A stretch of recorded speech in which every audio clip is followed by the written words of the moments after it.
ዕቅበተ እምነት ምንድን ነው? ዓላማው ምንድን ነው? ማን ነው ዕቅበተ እምነትን የሚሰራው? እንዴት ነውስ ሊሰራው የሚገባው? ዕቅበተ እምነት ማለት እምነትን ጤናማ በሆነ መንገድ እግዚአብሔርን እያመለኩ የሚሄድ ከሱ ውስጥ ወጥተው ትምህርትን በትምህርት ሐሳብን በሐሳብ ወደ መሞገት ቻሌንጅ ወደ ማድረግ መምጣት መቻል አለባቸው። የማይደባለቅ እውነት አለ። ለምሳሌ አፖሎጀቲክስ ማይነር ኢሹ አይደለም መጽሐፍ ቅዱስ ውስጥ። መጽሐፍ ቅዱስ ሁሉ የተጻፈበት እኮ ምክንያት እኮ ነው አፖሎጀቲክስ ማለት ነው። ግሪኩ አፖሎጂያ ይሏል። አፖሎጂያ የሚለው ሞጋች ወይም መሞገት፣ መከራከር፣ ማቀብ፣ ማስጠበቅ ነው። ቨርባል ዲፌንስ ነው የሚለው። የስድብን ቃል እኮ ይወጣ አይገርም ማለት ሰይጣን ምንስ ብለው ጌታ አርጉልኝና ሰይጣንስ ምንስ ብለው ምንም እንድል ማለት ሰይጣንን እንኳን እንድናገር መጽሐፍ አይፈቅድም።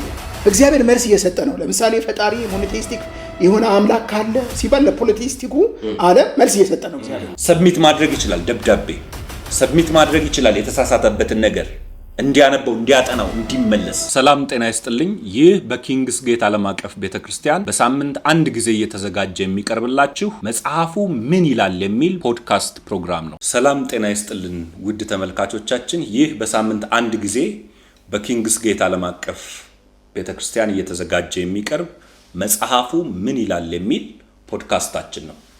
ይህ ፕሮግራም የመጽሐፉ ሰዎች ስለ አንዳንድ መጽሐፍ ቅዱሳዊ ጉዳዮች መጽሐፉ ምን ይላል ብለን የምናጠናበት የምንወያይበት ፕሮግራማችን ነው።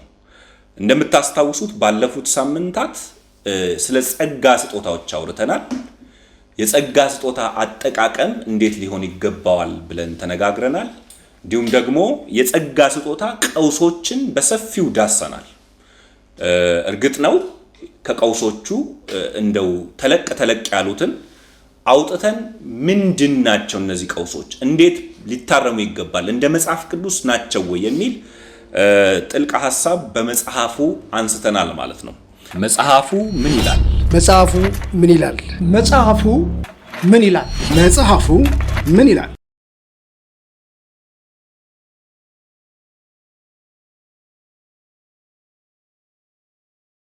የዛሬው ሐሳባችንም ከዚሁ ጋር የሚሰናሰል ነው። ምንድነው የጸጋ ስጦታዎች ሲሳሳቱ ወይም ደግሞ አስተምሮች ሲሳሳቱ እንዴት አድርገን ነው ልናቀባቸው የሚገባው የሚል ሐሳብ ነው ዛሬ ይዘን የመጣ ነው። ያው በቤተ ክርስቲያን ላይ እንዲሁም በሚዲያ ላይ በሶሻል ሚዲያ ላይ በስፋት ዕቅበተ እምነቶችን እናያለን። ዕቅበተ እምነቶቹ ደግሞ ወይም ደግሞ የሚያቅቡት ሰዎች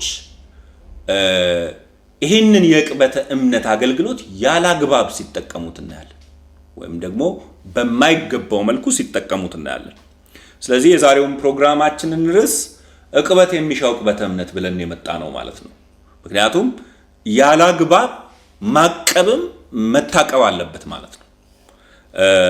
ከዚህ አንጻር የዛሬውን ፕሮግራማችንን ይዘን መጥተናል። የመጀመሪያው ጥያቄ የሚሆነው ዕቅበተ እምነት ራሱን እንድንዳስሰው እንፈልጋለን። ዕቅበተ እምነት ምንድን ነው? ዓላማው ምንድን ነው? ማን ነው ዕቅበተ እምነትን የሚሰራው? እንዴት ነውስ ሊሰራው የሚገባው የሚለውን እንወያይበታለን ማለት ነው። ቴዲዬ ይህንን ሐሳብ ወደ መድረኩ ታመጣልናል። መጽሐፉ ምን ይላል? መጽሐፉ ምን ይላል? መጽሐፉ ምን ይላል? መጽሐፉ ምን ይላል?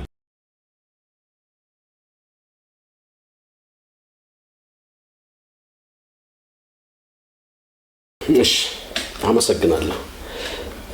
እንደው ዝም ብሎ እንደው ቃሉንም ከመተርጎማችን በፊት ወይም ደግሞ አስፈላጊነቱን ከማውራታችን በፊት ራሱ መጽሐፋችን ራሱ ልክ ያልሆኑ ስርዓቶችን ስርዓት አምልኮ ሊሆን ይችላል ወይም ደግሞ የእግዚአብሔር ሕዝብ አኗኗርን በተመለከተ ራሱ የአቃቢ መጽሐፍ ነው። ራሱ መጽሐፍ ቅዱስ ማለት ይቻላል። በብሉይ ኪዳን ታሪክ ውስጥ ሄደን ስንመለከት ቨርባል ባልሆነ አሁን በመናወራበት ሁኔታ ቨርባል ባልሆነ ሁኔታ ግን በአክሽን ወይም ደግሞ በተግባር ከእግዚአብሔር ውጪ የሆነ ስርዓት አምልኮዎችንና ልምምዶችን እንዲቃወሙ ደግሞ የራሱ ህዝቦች ደግሞ የሚያምኑትንና የሚኖሩትን ህይወት ጠብቀው እንዲኖሩ እግዚአብሔር ይፈልግ ነበር።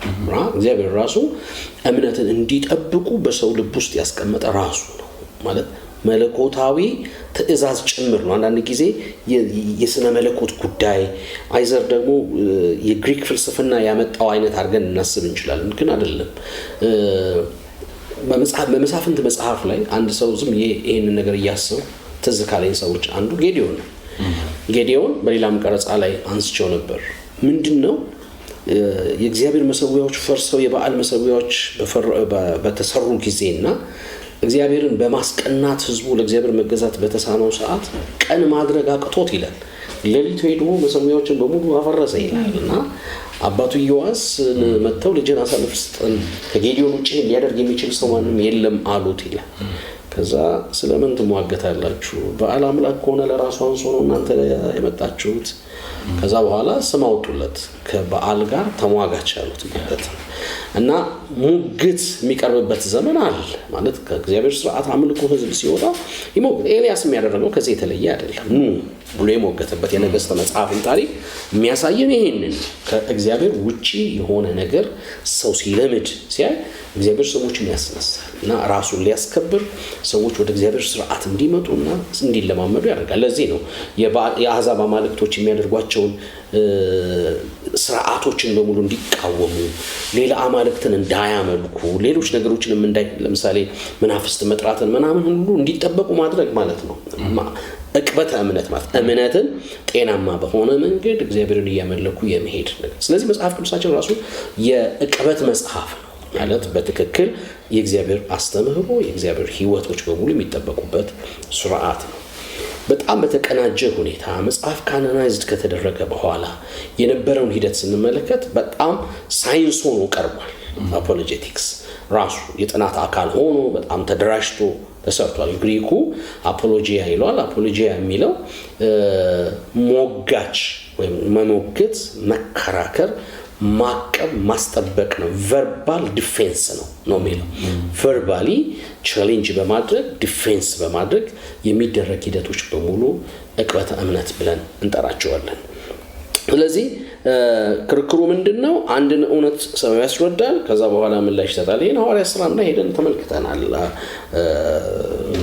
ጳውሎስ ይሄንን አድርጓል። የምትናገረው ነገር አለ ይሉታል፣ የምስጢር ቃል አውጣ ተናገር ይሉታል። ከዛ በኋላ ሙግት ያቀርቡ ነበር። የተለመደ የግሪክ ፍልስፍና ውስጥ ሞር የተለመደ ባህል እንደነበረ እናያለን። ወደ አዲስ ኪዳናችን ግን ስንመጣ የአዲስ ኪዳን ጸሐፍት ሐዋርያቶች ለዚህ ነገር የነበራቸው አመለካከት ምንድነው ሲል ትልቅ እንደ ለዕቅበተ እምነት መጽሐፍ ቅዱሳዊ መሰረቱን በተመለከተ ከሚነሳና ብዙዎች ከሚጠቅሱት መካከል አክቹአሊ ሁለተኛ ጴጥሮስና የይሁዳ መልእክት እንደተጠበቀ ሆኖ የሁለተኛ ጴጥሮስ በተለይ ግልጽ የሚያደርገው ስደት ላይ ነበሩ፣ መከራ ላይ ነበሩ፣ በጣም ብዙ ሰፈሪንግ ውስጥ ያልፉ ስለነበረ በመልካም ነገር ብትሰደዱና መከራ ብትቀበሉ ጥሩ ነው ይልና አንድ ነገር ይላቸዋል። ዳሩ ግን ጌታ እርሱ ክርስቶስን በልባችሁ ቀድሱት ይላል። ትልቁ የሚጠበቀው ወይም ደግሞ እንዲቀነን የሚፈለገው ነገር ክርስቶስን ከናንተ ሊያወጣ የሚችል ነገር ነው እየመጣ ያለው። በተቃውሞ በመከራ ውስጥ በአስተምሮ በልምምዶች የሚሆን ማውጣት የሚፈልገው ክርስቶስን ስለሆነ እናንተ ግን ክርስቶስን በውስጣችሁ ቀድሱት ወይም ደግሞ ሴኪዩር አድርጉት፣ ጠብቁት የሚል ሐሳብን ያነሳና በእናንተ ስላለ ተስፋ ምክንያት ለሚጠይቋችሁ ሁሉ መልስ ለመስጠት ዘወትር የተዘጋጃችሁ ሁኑ ይላል። ስለዚህ ትጠይቃለህ ማለት ነው። አንዳንድ ጊዜ ለክርስቶስ ተሰቃየሁ ሪቻርድ ሉምብረን የጻፈው መጽሐፍን ልብ ብላችሁ አንብባችሁት ከነበረ ሩሜኒያ ውስጥ የደረሰባቸው መከራ ከባድ ነበር። ማንም ሰው ኢየሱስ ክርስቶስን እንዲክድ የሩሲያው አብዮት በጣም በከፍተኛ ሁኔታ ኮሙኒዝሙ ጫና ያሳድር ነበር። በዛ ምክንያት ሪቻርድ ሉምብረን ከሚነገረው ነገር አንዱ 36 አባል አለ፣ አንድ ሰው ጨመረ ብትገኝ አንተ አንድ ትቀነሳለህ ይባሉ ነበር እና ሜንታል ቶርች ይደረጋል። ስፒከር ጆሮና ጆሮቻቸው ላይ ተደርጎ መደገፍ እንዳይችሉ ሚስማር የተመታባቸው ጣውላዎች ተደርጎ እስከ ወገባቸው ውሃ የሞላበት ቦታ ውስጥ ያስቀምጡና የኮሙኒዝም ስርዓት የማርክሲዝም የሌኒኒዝም ስርዓት በጣም ትክክል እንደሆነ ተጨባጭ እንደሆነ ክርስትና ግን ኢሉዥን እንደሆነ የማይጨበጥ እንደሆነ ይነገራቸው ነበርና ሜንታሊ ቶርች ይደረጉ ነበር። በዛ ሁሉ ውስጥ ግን እግዚአብሔር በመከራ ውስጥ እንዲጸኑ እያደረገ የእግዚአብሔር ቤተክርስቲያን ታሸንፍ ነበር። አንዱ መከራ በማምጣት እምነትን እንድትከድ የሚያደርገው አካሄድ ነው። ሁለተኛው ግን አስተምሮና ለመመድ ነው። ፒተር ላይ በተደጋጋሚ በተለይ ምዕራፍ 2 ላይ የስተት አሰራሮችን እያስገቡ የስተት ልምምዶችን እያስገቡ ሰዎች ለእግዚአብሔር እውነት እንዳይኖሩ የሚከላከሉበት ሁኔታ ነበር። ስለዚህ ጴጥሮስ የሚናገረው ነገር ጥያቄ የትኛውም ነገር ቢነሳላችሁ መልስ ለመስጠት የተዘጋጃችሁ ሆኑ። ይሄ የሚያሳየው የምናምነውን ነገር እንድናቅ የምናውቀውን ነገር እንድንመሰክር የምንመሰክረው ነገር እንድንኖረው የምንኖረውን ነገር ደግሞ መከራም የሚጠይቅ ከሆነ እንኳን መከራ ሞትም ከሆነ ሞት ለመሞት የምንጨክን ሰዎች እንድንሆን በመከራቸው ውስጥ እንዲጸኑ ያደርጋቸዋልና በጣም መሰረታዊ የሆነው ነገር ምንድነው ማመነው ምንድነው መጽሐፉ የሚለው ይህን መጽሐፍ ቅዱስ አስተምህሮ እንዴት ነው ላስጠብቀው የሚገባው የሚባለው ነገር ቢዮንድ ቸርች ዶክትሪን ማሰብ መቻል አለብን። አንዳንድ ጊዜ በቸርቾቻችን አጥር ብቻም ሳይሆን መጽሐፍ ቅዱስ የሚለውን እውነት የማስጠበቅ ኃላፊነት ነው አፖሎጄቲክስ ማለት። እሱ እንዴት ይሁን ምናምን የሚባለውን በኋላ በውይይት ውስጥ ማንሳት እንችላለን፣ የሌላውንም ጥያቄ መመለስ ውስጥ እንዳንገባ። ግን እንዴት ነው ግን የሚቀንነው ለምንድን ነው ያስፈልገበት ትልቁ ምክንያት ሲባል ኢምፖርታንቱን ላንሳ፣ እንዴት እንቀንነው የሚለውን በኋላ እየተረዳዳንም ማውራት እንችላለን። ለምሳሌ የመጀመሪያው በዚህ ክፍል ውስጥ እንኳን የምናገኘው የሃይማኖታችንን መሰረት እንድንገነዘብ ለማድረግ ነው። ሃይማኖትን እቅበት ውስጥ እንድንገባ ምናደርገው አንደኛ ምናምነውን እናውቃለን ማለት ነው። ያወቅነውን ደግሞ እናስጠብቀዋለን ማለት ነው። ሰዎች አታክ እንዳያደርጉት የለም ፋይት እንዳያደርጉት እከላከለዋለሁ ማለት ነው፣ ጥቃት እንዳይደርስበት። ሁለተኛው ለምንጠየቀው ጥያቄ መልስ መስጠት መቻል አለብን። ስላመንነው ነገር ማውራት መቻል አለብን። አንዳንድ ጊዜ በቃ አምኛለሁ እንትኔን ብርጫ ነው ምናምን አይደለም ማለት ያለብን። በትክክል ሰዎች ያመኑን ነገር የማስረዳትና የማሳመን ኃላፊነት አለብን። ጳውሎስ ይሄንን አድርጓል። በአግሪጳ ፊት ቆሞ በጥቂቱ ታገሰኝ እንደምትሰማኝ ያውቃለሁ ብሎ የሄደበትን ፕሮሰስ በሙሉ ያመናቸው ነገሮች በሙሉ ነገረውና በጥቂቱ አማኝ ልታደርገኝ ታስባለህ አለው ማለት ነው። በጥቂቱም በብዙም እግዚአብሔር ነው የሚያድነው አለው ማለት ነው። ምን ማለት ነው? ለምንጠየቃቸው ነገሮች በትክክል አሁን ትልቁ የቤተክርስቲያን ቻሌንጃችን ምንድነው? ሰው በቤተክርስቲያን ጥላ ውስጥ አለ፣ የሚያምነውን ግን በቅጡ አያውቀው። በተለይ ሳውንድ የተባለውን ነገር አያውቀው። ስለማያውቀው አይከላከለውም። ስታቅ ነው መከላከል የምትችለው። ሶስተኛ ደረጃ ቶሎ ለማለት ወንጌልን በድፍረት ለመመስከር እምነቴን ማወቅ መቻል አለብን። ከጥቃትም ለመከላከል ማድረግ የሚችለው ነገር ምንድነው? ለኤቫንጀሊዝምም ጭምር የሚጠቅም ነው ብሎ ነው የሚናገረው። ለሌላው እምነታችንን ለማስተላለፍ ስለሚረዳ በስተመጨረሻ ክርስቲያናዊ አመለካከትን እንዲሰፋ ለማድረግ ነው። ክርስቲያኖች እንዲህ ያምናሉ እንዲህ ለመባልም እንኳን አትሊስት የሚመጣበትን የትኛውንም አይነት ጥቃት ለመከላከል ከኤቲስት ሊነሳ ይችላል። ከመንግስታት ሮም ታደርግ እንደነበረው ማለት ነው። ሎርድ ማለት ከያህዌ እኩል ኢኩዊቫለንትሊ እንዲታይ ያደርግ ነበር፣ እንዲመለክ ያስብ ነበር። ልክ የግብፅና የባቢሎን ነገስታቶች ባደረጉት ልክ መመለክ ይፈልግ ነበር። ኖ ኢየሱስ ነው ጌታ ማለት ነበር ሰፈር እንዲያደርጉ ማለት። ስለዚህ እምነታቸውን ማንፌስት ለማድረግ በጣም የሚረዳ ነው። በአጠቃላይ ዕቅበተ እምነት የምናምነው እምነትና ልምምዶች ባዕድ ከሆነ ነገር የመከላከልና የመጠበቅ እንደ እግዚአብሔር ቃል የመከላከል ኃላፊነት ዕቅበተ እምነት ብለን እንጠራዋለን። ትርጓሜውን እንደዚህ እንወስደው። መጽሐፉ ምን ይላል? መጽሐፉ ምን ይላል? መጽሐፉ ምን ይላል? መጽሐፉ ምን ይላል?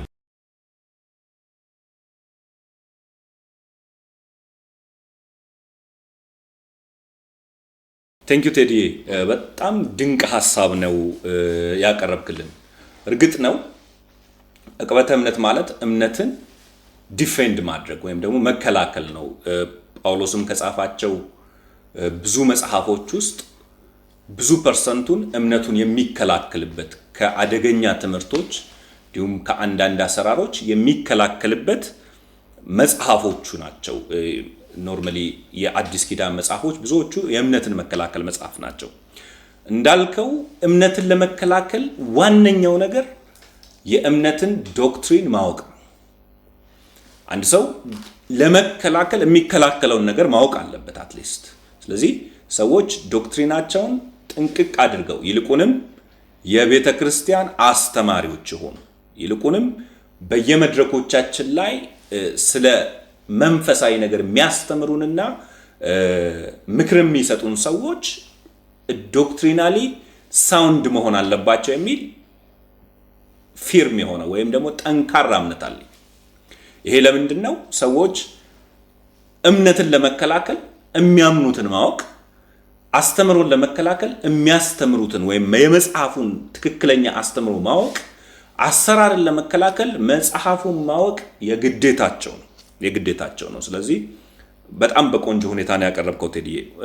ምናልባት ሁለተኛው ጥያቄ የዚህ ዘመን አፖሎጂስቲክስ ወይም ደግሞ ዕቅበተ እምነት ችግሮች በጣም በአይን የሚታዩ ናቸው። እንደው ከሪከርድም ውጪ ብዙ ጊዜ እናወራባቸዋለን። አንዳንዶች በዕቅበተ እምነት ስም ሰዎችን ሲሳደቡ፣ ሰዎችን ሲያንጓጥጡ፣ ሰዎችን ሲያዋርዱ እናያለን። አንዳንዶች ዕቅበተ እምነት በማይመስል መልኩ፣ በእርግጥ በባለፈዎቹ ዝግጅቶቻችን አንስተናል። ችግሮች የሉም እያለን አይደለም። ችግሮች በብዙ መልኩ በብዙ አቅጣጫ አሉ። መድረኮቻችን ላይ አሉ፣ አገልጋዮቻችን ላይ አሉ። እናውቃቸዋለን፣ እናያቸዋለን። ግን እነዚህን ችግሮች በምናቅብበት ጊዜ እንዲህ አይነት መንገድ መከተላችን ትክክል ነው ወይ? ስድብ ትክክል ነው ወይ? እኔ በጣም የተለመደውን ልንገራችሁ። ጠንቋዮች፣ የጠንቋይ ታዳሚዎች እንዲህና እንዲያ እየተባባልን በዚህ እጅግ በሚቀፍ በሚሰቀጥጥ ንግግር ሰውየውንስ ትመልሰዋለህ ወይ? የዕቅበተ እምነት ዓላማውስ ማዋረድ ነው ወይ? ይሄንን ቢኔ በደንብ እንድትናገርልኝ እፈልጋለሁ።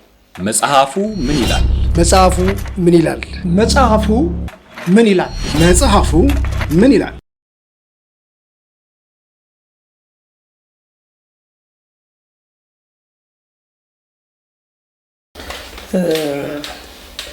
በዕቅበተ እምነት ላይ በተደጋጋሚ ችግር እየሆነ የመጣው ከስህተት ትምህርቱ በላይ ከስህተት ልምምዱ በላይ ካልተገቡ ልክ አይደለም ከምንላቸው ነገሮች በላይ ያንን ነገር ለማስተካከል የሚቀርቡ ሰዎች ያልተስተካከለ አቀራረብ፣ ያልተስተካከለ ቃል፣ ያልተስተካከለ አገልግሎት ይዘው መገኘታቸው የበለጠ ነገሩን ከሚፈወስ ይልቅ ከሚድን ይልቅ ነገሩን የባሰ እንዲቆስል የባሰ እንዲበላሽ እንዲያመረቅዝ አድርጎታል። እኔ ከስህተት ልምምዶች ከስህተት ትምህርቶች በላይ ያንን ነገር የሚያስፋፋው ሰው ዋጋ ይከፍላል ብዬ አምናለሁ። በጣም ዋጋ ይከፍላል፣ ዋጋ የሚያስከፍላል ብዬ የምለው እሱ ነው። ለምን ነገሩን እዛው ማቆም ሲቻል ምን የሚባል ነገር አለ? ያልተማሩ አራሚዎች የሚባሉ አሉ። አልተማሩም፣ እውቀቱ የላቸውም፣ ስብዕናውም የላቸውም፣ ብቃቱም የላቸውም። ግን ይህንን መስራት የሚችሉበትን ነገር ሳይዙ ይህን ለመስራት እንደመቅረብ እንደመገኘት ነውና ያ በጣም አስቸጋሪ ነው። የተለያዩ ጉባኤዎች ተደርገዋል። የስህተት ትምህርቶች በነበሩ ጊዜ ከእውነተኛው የመጽሐፍ ቅዱስ ሐሳብ ያፈነገጡ ነገሮች በተገኙ ጊዜ የተለያዩ ጉባኤዎች ተካሂደዋል። የኒቅያም፣ የኤፌሶንም ሌሎችም ጉባኤዎች። በጣም የሚያስገርመው ለማውገዝ ሁል ጊዜ አልተገናኙም። አንድ ጊዜ ያወገዙትን ለማስተማር ግን ተግተዋል። ይሄ በጣም መሰመር ያለበት ነገር ይመስለኛል። ማስተካከል የምንችለው በጣም በማውገዝ አይደለም፣ በማስተማር ነው ብዬ ነው የማምነው። እንዴት እናስተምር? ለምሳሌ ጌታችን ኢየሱስ ክርስቶስ በማቴዎስ ወንጌል ከምዕራፍ 5 ጀምሮ የተራራው ስብከት የምንለው ትምህርት ሲሰጥ ስለ ክርስቲያኖች አኗኗር አልፎም ስለ አገልግሎት የእግዚአብሔር መንግስት መገለጫ ስለሆኑ ነገሮች ያነሳል። የዚህን ተቃራኒ የሆኑ ነገሮችንም ያነሳል። የዚህን ተቃራኒ የሆኑ ነገሮችን ሲያነሳ ግን በጣም የሚገርመው አንድ ቃል አስቀድሞ ተናግሯል። እንዳይፈረድባችሁ አትፍረዱ፣ በሚሰፈርባችሁ በዚያ በምትሰፍሩት በዛ ይሰፈርባቸዋል ይልና በወንድምህ ውስጥ ይላል ያለውን ጉድፍ ከማውጣት በፊት ባንተ ውስጥ ያለው ምሰሶ መጀመሪያ አስወግድ ይላል። ከዛ በኋላ ሄደ የወንድምህን ጉድፍ ታወጣለህ። ለምን አጥርተህ ስለምታይ እና ከምን ይጀምራል ካልን ለራሱ ለዛው ትምህርት ከመገዛት የዛው ትምህርት ሰው ከመሆን ይጀምራል አገልግሎቱ። ቴዲሻዬ እንዳነሳው ያመንኩትን አውቃለሁ የሚል ቃል አለ። ያመነ ሰው ሁሉ ያመነውን የማወቅ ኃላፊነት አለበት። ስለዚህ ሁሉም ሰው ትምህርቱን ሁሉም ሰው አካሄዱን እና አኗኗሩን ከስህተት የመጠበቅ መንፈሳዊ ኃላፊነት አለበት። ይሄንን በጣም ማስመር ያስፈልጋል።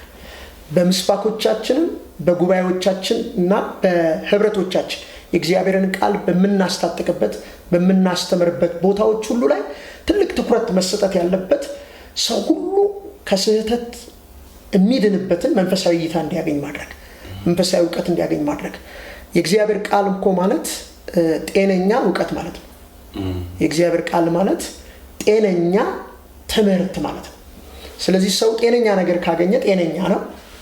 ከዛ በኋላ ይሄንን ጤንነቱን የሚጠብቅበትን ትክክለኛ የሆነ አካሄድ ጠብቆ ይጓዛል ማለት ነው። ወደ ሐሳቡ ልምጣ። ዕቅበተ እምነት ላይ የሚሰሩ ሰዎች ሊኖራቸው የሚገባው ነገር የቃል ሰዎች አይደለም መሆን ያለባቸው፣ የህይወት ሰዎች መሆን አለባቸው። የተግባር ሰዎች መሆን አለባቸው።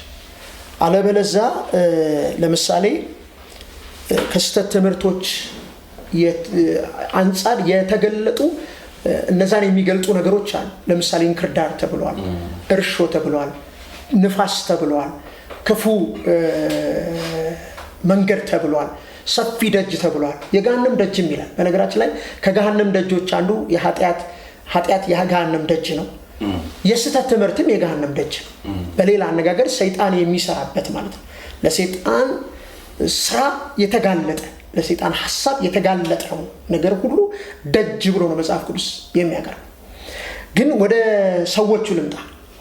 ለምሳሌ የምናቀበውን ታረም የምንለውን አስተካከል የምንለውን ሰው ስንናገረው ማንነቱን አይደለም የምንናገረው፣ ማንነቱ ላይ ያነጣጠረ ክፉ ነገር ከኛ ሊወጣ አይገባም፣ የሚያንጽ እንጂ። ለምን የተሰጠን እኮ አገልግሎት ለማፍረስ አይደለም ለማነጽ። ይሄ የአገልግሎት መልክ ነው። ሐዋርያውም ብሏል ለማፍረስ አይደለም ለማነጽ እንደተሰጠን አገልግሎት ነው ያለው። አገልግሎት የማነጽ ነው፣ የማስተማር ነው፣ የመምከር ነው፣ የማቅናት ነው። ለምሳሌ ሰዎች ምን አይነት ስያሜ አሰጥቷቸዋል? ይሄን በትክክል ሰዎችን ስናነጋግር የምናነጋግርበትን ጥበብ የሚሰጠን ስለሆነ ነው። ለምሳሌ ክፉ ሰራተኞች ብሏል። ክፉ ሰራተኞች ያላቸው ስራቸውን ነው የጠቀሰው። እያደረጉት ያለውን ነገር ወይ እያስተማሩት ያለውን ነገር ወይ ልምምዳቸውን ነው አነጣጥሮ የሚናገረው እንጂ ሰዎችን አይደለም። ሰዎቹን ከነዚህ አይነት ነገሮች ለማዳን ከሆነ የሚሰራው ሰዎቹ ላይ ሰዎችን ልብ የሚሰብር ሰዎች ላይ ለሰዎቹ የሌሎች ሰዎች አስተያየት እርግማንና ውግዘት እንዲሆን ያስቀደመ አይነት መሆን የለበትም። ያንን ሰው ሊመልስ ሊያድን የሚችል መሆን ስላለበት ክፉ ሰራተኞች ይላል። እነዚህ ክፉ ሰራተኞች ሰነፎች አይደሉም። ቀንና ሌሊት በጣም የሚተጉ የሚሮጡ እንዳውም ከሀገር ሀገር ሁሉ የሚዞሩ ናቸው። ቀላል ያልሆነው ምንድነው? የሚያደርጉትን ነገር በትጋት ነው የሚያደርጉት እና አደገኝነቱ ቀላል አይደለም። ለዚህ ነው ዕቅበተ እምነት የሚያስፈልገው፣ ማረም የሚያስፈልገው፣ ማስተካከል የሚያስፈልገው። አለበለዚያ የሚያስከትለው ነገር የሚያስከፍለንም ዋጋ እየባሰ እየጨመረ ስለሚመጣ ዕቅበተ እምነት ላይ የሚሰሩ ሰዎች የሰውን ስብዕና የሚያስደነግጡ መሆን የለባቸው። የሰውን ስብዕና በሌሎች ዘንድ እንደ ርኩስና እንደ ርጉም እንዲታይ አድርጎ ማቅረብ የለባቸው። ይሄ ትክክለኛ አካሄድ በኢየሱስም አልተገኘም፣ በሐዋርያቱም አልተገኘም።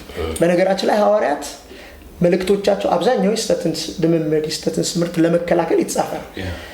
በጣም የሚገርመው ከሞታቸው በላይ ያሳሰባቸው ትልቅ ጉዳይ ቢኖር ሕያው አብያተ ክርስቲያናት ወይም መንጋውን ያሳሰባቸው። እኔ ሄዳለሁ እኮ ሲሉ የሆነ ሀገር ሄዳለሁ አይደለም። እነሱ በማይኖሩበት ጊዜ ሞት አላሳሰባቸውም፣ መንጋውን ያሳሰባቸው። ስለዚህ ለመንጋው የሚራራ ርኅራኄ የሆነ ቦታ ላይ ይለወጣል ማለት አይደለም። የምናድነው ያንንም ሰው ነው፣ የሚያጠፋውንም ሰው ነው። የሚያለማ ሰው ለማድረግ መስራት ስላለብን፣ የሚያፈርሰው ሰው የሚያንጽ ሰው አድርገን መስራት ስላለብን፣ ማዳን እሱንም ያካትታል፣ መለወጥ እሱንም ያካትታል፣ መጠበቅ እሱንም ያካትታል፣ መመለስ እሱንም ያካትታል። አንዳንድ ጊዜ ግን ትምህርቱን ለማዳን ብለን ሰውየውን ግን የሚያጠፋ ንግግር ይኖረናል። ሁለቱ በጣም ይጋጫል። ትምህርቱን እንደምናድነው ሰውየውንም ማዳን አለብን። ትምህርቱን እንደምንጠብቀው ሰውየውንም መጠበቅ አለብን። ስለዚህ ከምን አይጀምርም ካለን ከፍርድ አይደለም የሚጀምረው። ያወገዙትም ትምህርት ነው ብዬ ነው ማምነው እኔ። ያወገዙትም ክፉ የሆነውን ልምምድ ነው። ያወገዙትም ክፉ የሆነውን እንግዳ ነገር ነው። ሰዎችን ለማዳን ጥረት እንደተደረገ አንዳንድ የመጽሐፍ ቅዱስ ታሪኮች ይናገራል። ለምሳሌ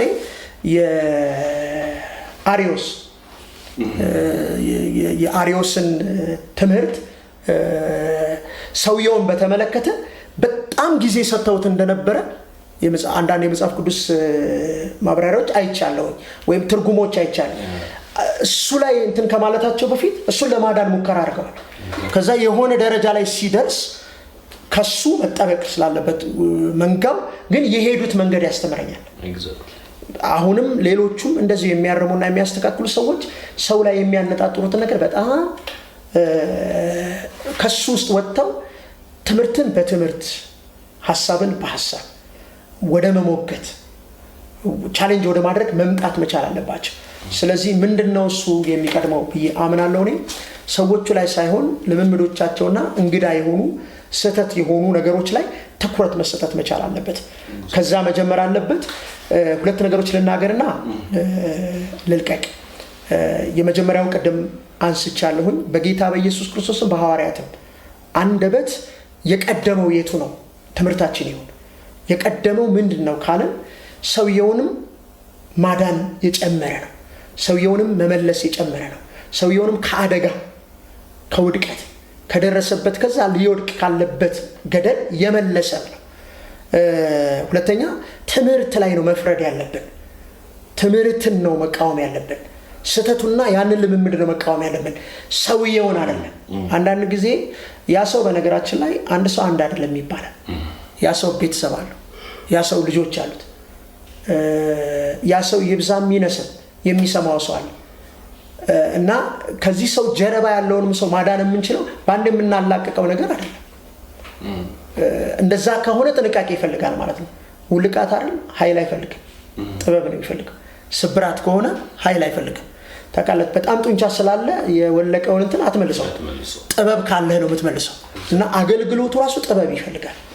ሁለተኛ የዛን ሰው ስቃይ መቀነስ ነው ጥበብ። ኃይል ከሆነ በህመሙ ላይ ህመም መጨመር ነው። ጥበብ ከሆነ ግን የዛን ሰው ስቃይ የምትቀንስበትን ነገር ይዘን፣ በሌላ አነጋገር ደግሞ ለሌላ ጉዳት ደግሞ ለማይመለስበት ፈውስ ለማያገኝበት ነገር አትዳርገው፣ ታድነዋለህ ማለት ነው። ስለዚህ ትምህርትን በትምህርት መሞገት በጣም አስፈላጊ ነው። የጌታችን የኢየሱስ ክርስቶስንም የሐዋርያትንም መልእክት የጻፉትንም ሰዎች ትምህርታችን አድርገን ምክራችን አድርገን በዚህ መልኩ ማድረግ አለብን። የመጨረሻው ላነሳ የምፈልገው ነገር በጣም አገልግሎት ርኅራኄ የሚፈልግ እኔ ሁሌ የሚያሳስበኝም ጸሎት የሚሄድ ነው። አገልግሎት በጣም ርኅራኄ የሚፈልግ ነው። የእግዚአብሔርን ፍቅር የጠበቀ መሆን አለበት። እግዚአብሔር ወደ እያንዳንዳችን ቢመጣ አሁን እንኳን ዛሬ እንኳን ቢመጣ ብዙ የሚያገኝብን ስህተት እንዳለ ድካም እንዳለ ምንም ጥያቄ የለው። ግን እግዚአብሔር ከዚህ ውስጥ የምንወጣበትን ብዙ ነገር እየሰጠናል። ስለዚህ ሰው ከዛ የሚድንበትና የሚወጣበትን ብዙ ነገር ለመስጠት ልባችን ሰፊ መሆን አለበት ብዬ አስባለሁ። ኤግዛክትሊ። አመሰግናለሁ ፓስተር። እግዚአብሔርም እንደዚሁ ነው ባይዞይ እኛን ይወደናል፣ ስህተታችንን ግን ይጠላል። እኛም በዚሁ መንፈስ ነው ልንሆን የሚገባን። ምክንያቱም የእግዚአብሔር ልጆች ነን። ስተትን ስለምንጠላ ነው በባለፉት ፕሮግራሞቻችን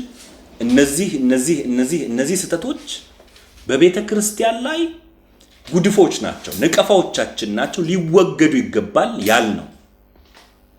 በእርግጠኝነት ግን የምናወራው እንዲህ የሚያደርጉ ሰዎችን አንጠላቸው፣ እንወዳቸዋለን። የምናወራበትም መንፈስ እንዲታረሙ ነው። እኔ በጣም ብዙ ጊዜ እንዲህ እላለሁ፣ ሰው የሚወደውን ሰው ነው እንዲታረም የሚናገረው። ልጅህ የወለድከው በስጋ የወለድከው ልጅህ እያፈነገጠ ከመጣ ካላረምከው፣ ወደ ትክክለኛ መንገድ ካላመጣው ይሞታል ሄዶ። የምናርምበት ምክንያት ፍቅር ነው አይደል? ጥላቻ አይደለም። ባይዘው ሃይማኖትን የምንጠብቅበት ምክንያት፣ አፖሎጂስቲክስ የሚሰራበት ምክንያት ፍቅር ነው። ኢትስ ኖት ጥላቻ። ሰዎቹ እንዲታረሙ፣ የተሻለ ስፍራ እንዲቆሙ፣ በተሻለ መንፈስ፣ በተሻለ የእግዚአብሔር አሰራር ውስጥ እንዲገቡ ነው የምንፈልገው። ይሄ የተዘነጋ ይመስለኛል ፓስተር እንዳለ። ሰዎች ይሄንን ዘንግተው ሰዎቹ ላይ ስድብ፣ ሰዎቹ ላይ ነቀፌታ፣ ሰዎቹ በብዙ ሰዎች እንዳይቀበሏቸው የሚሰራ ነገር አለ። ኢቭን ከስም አንስቶ ይሄንን ሳነሳ አንድ ደግም ጨምሬ ማንሳት የምፈልገው ነገር አለ። የምታስተውሉ ከነበረ ወደ መጀመሪያው ወይ የሁለተኛው ፕሮግራማችን ይመስለኛል የጸጋ ስጦታዎች ተቋርጧል ብለው የሚያምኑ ሰዎች አሉ። ብዙ ጊዜ አፖሎጂስቲክስ የሚሰሩት ሰዎች እነሱ ናቸው። እና የጸጋ ስጦታዎቹ ተቋርጧል ከሚል መነሻም ጭምር ነው የሚሰሩት ይሄን አፖሎጂስቲክስ። የሚሰሩበት ሞቲቭ የጸጋ ስጦታው የለም ከሚል ሞቲቭ ይሆንና አብሮ መጨፍለቅ ይሆናል።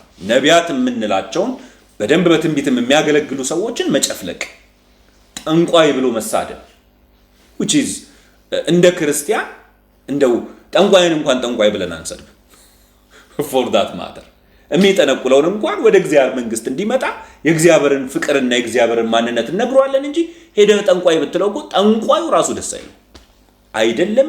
እግዚአብሔርን አገለግላለሁ የእግዚአብሔር ሰው ነኝ የሚልን ሰው ይቅርና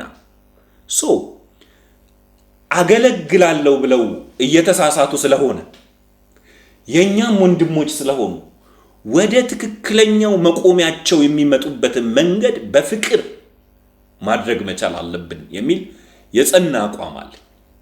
እዚሁ ላይ ዳኒ የጨመረህ እንድታነሳልኝ የአፖሎጂስቲክስ አገልጋዮች፣ የዕቅበተ እምነት አገልጋዮች ምን አይነት የካራክተር ወይም ደግሞ የኑሮ ማንነት ሊኖራቸው ይገባል የሚለውን እንድትመልስልኝ ይፈልጋለሁ። ይሄንንም የጠየቅኩበት ምክንያት የምናየው ነቀፋ ስላለ